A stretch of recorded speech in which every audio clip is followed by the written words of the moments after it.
How much power and how far up does the power and the money of Govoni go? The question victims and former employees wonder after seeing Leo Govoni running business per usual. Good evening, I'm Ty Russell. And I'm Melissa Marino. Thank you for joining us. The Pinellas County businessman was found liable for $120 million in missing money from his now bankrupt nonprofit. Govoni has not faced any charges despite being at the focus of an FBI investigation. 8 on your side investigator Brittany Muller joins us now live in the studio with a new twist in this story.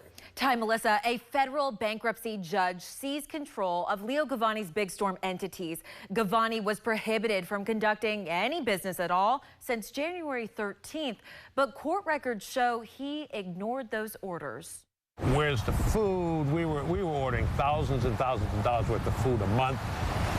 4 times in a matter of a year and a half, refrigeration units broke down. Wasted food that had to be tossed out. Bill Cole was hired by Leo Govoni and his son LJ to work at Big Storm Brewery. As executive chef, he began asking, was this just bad business? They had 27 major flaws, including food that was still in one of the freezers that I have pictures of that had been purchased before the hurricane, yet no backup generators.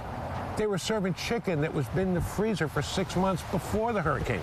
These are the citations Cole is talking about, according to the Department of Business and Professional Regulation. Cole says in his role, he was also tasked to hire new employees. But when their first paychecks arrived, They were addressed to the Center for Special Needs Trust.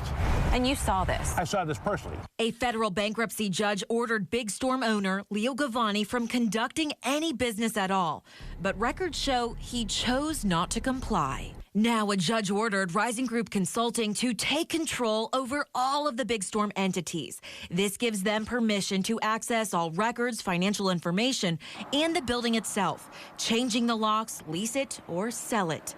Ultimately, the consulting firm will work with the Chapter 11 trustee to review receipts and disbursement transactions for potential fraudulent or other improper transfers. Where's the money? Have you heard from the FBI? What would you say to the disabled people who relied on you?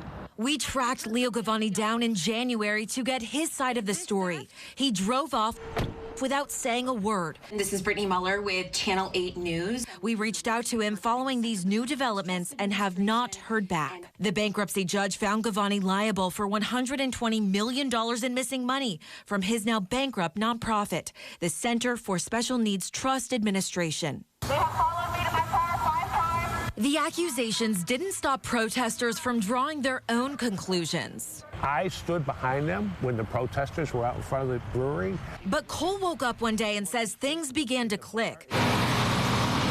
It came as Big Storm met a storm of its own. 4 of 5 locations faced evictions and shut down, with only its Clearwater flagship location left operating.